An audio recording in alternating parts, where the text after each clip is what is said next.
Flying is often considered the safest mode of transportation.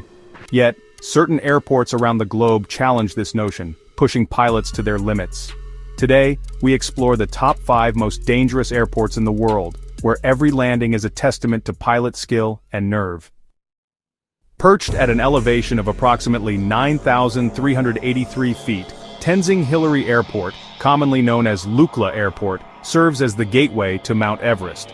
Its runway is a mere 1,729 feet long, with a steep incline, flanked by a mountain wall at one end and a sheer drop at the other.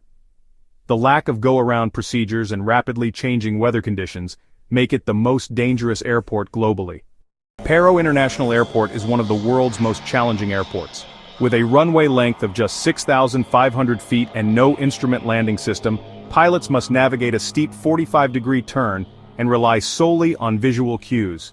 Only a select group of pilots are certified to land here, and operations are restricted to daylight hours.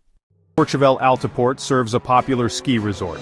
Its runway is only 537 meters long with an 18.6% gradient, lacking both lighting and instrument approach systems.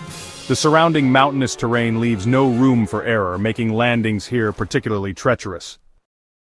On the Caribbean island of Saba lies Juancho y Irausquin Airport, boasting the world's shortest commercial runway at just 400 meters. Flanked by cliffs and the ocean, there's no margin for error. Only specially trained pilots operating small aircraft are permitted to land here. Serving the capital city of Tegucigalpa, Toncontin International Airport is notorious for its challenging approach.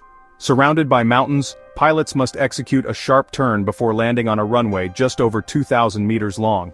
The combination of terrain and unpredictable weather conditions has led to several accidents over the years. These airports stand as testaments to human engineering and pilot expertise. While they pose significant challenges, they also highlight the advancements in aviation safety and the skill of those who navigate them daily.